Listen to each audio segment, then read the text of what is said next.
پیاری بہنوں، آج کی اس انجمن میں میرا موضوع خطابت ہے نیک عورت کی صفات۔ ابھی جو آیت کریمہ پڑھی گئی ہے اس کا ترجمہ یہ ہے کہ فَالصَّالِحَاتُ قَانِتَاتٌ حَافِظَاتٌ لِلْغَیبِ بِمَا حَفِظَ اللَّهُ، جو نیک عورتیں ہیں وہ فرما بردار ہوتی ہے اور شوہر کی غیر موجودگی میں یہ حفاظت الہی اس کے حقوق کی حفاظت کرتی ہے۔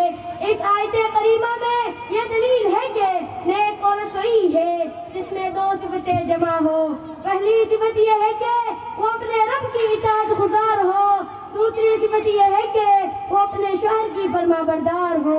یعنی نیک عورتیں وہ ہے جو اللہ کی عبادت و اطاعت کی پابندی کرتی ہے اور اسلام کے فرائض و واجبات کا اہتمام کرتی ہے، اور عورت کے اچھے کاموں میں اپنے شوہر کی اطاعت کرنا بھی اللہ کی اطاعت میں سے ہے۔ اس آیت کے معنی کو نبی کرم صلی اللہ علیہ وسلم ان الفاظ نے بیان کیا ہے: اذا صلت المرأة خمسها وصامت شهرها وحسنت فرجها واطاعت بالها دخلت من اي ابواب الجنة شاءت۔ جو عورت 5 وقت کی نماز پڑھے، رمضان کے روزے رکھے، اپنی شرمگاہ کی حفاظت کرے اور اپنے شوہر کے حقوق کی حفاظت کرے تو وہ جنت میں جس دروازے سے چاہے داخل ہو جائے۔ اس حدیث میں 4 اعمال بیان کیے گئے ہیں۔ اگر عورت ان کا اہتمام کرے، ان کو بجا لائے تو قیامت کے دن اسے کہا جائے گا کہ جنت میں جس دروازے سے چاہو داخل ہو جاؤ، اور وہ 4 صفات یہ ہے: نمبر 1 نماز کی حفاظت و پابندی، نمبر 2 رمضان کے روزے کی پابندی، نمبر 3 اپنی شرمگاہ کی حفاظت، نمبر 4 اپنے شوہر کے حقوق کی حفاظت۔ اور اس کے بعد یہ وعدہ ہے کہ قیامت کے دن سے کہا جائے گا کہ جنت میں جس دروازے سے چاہو جنت میں داخل ہو جاؤ۔ معزز سامعین، سنت نبویہ میں نیک عورت کی بات دوسری صفات بیان کی گئی ہے۔ ہر مسلمان عورت کو چاہیے کہ اس کا اہتمام کرے اور اس کو بجا لائے۔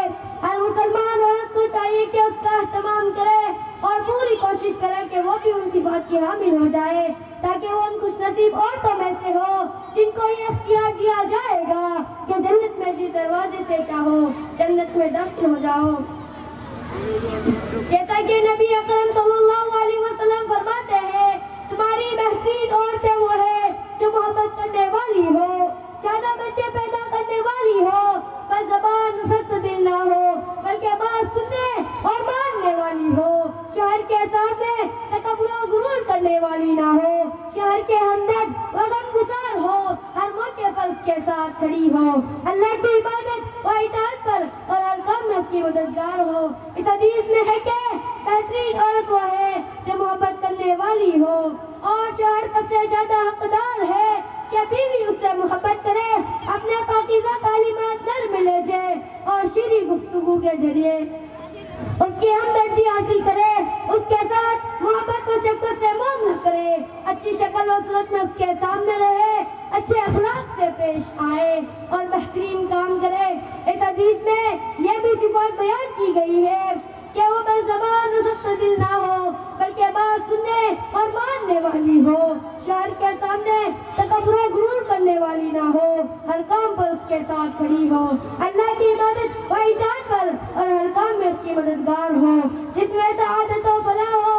میری پیاری بہنوں، نیک عورت کی جو یہ صفات بیان کی گئی ہے تو یہ اس وقت عورت کے لیے مفید اور نفع بخش ہوگی جب وہ اللہ سے ڈرے گی۔ اگر وہ ان صفات کو کسی دنیائی مقصد سے اپناتی ہے تو وہ اللہ سے ڈرنے والی نہ ہوگی۔ اس صورت میں یہ صفات اس کو کوئی فائدہ نہیں دے گی، یہ اسی وقت نافع ہوگی جب وہ اللہ کی رضا کے لیے اختیار کرے گی۔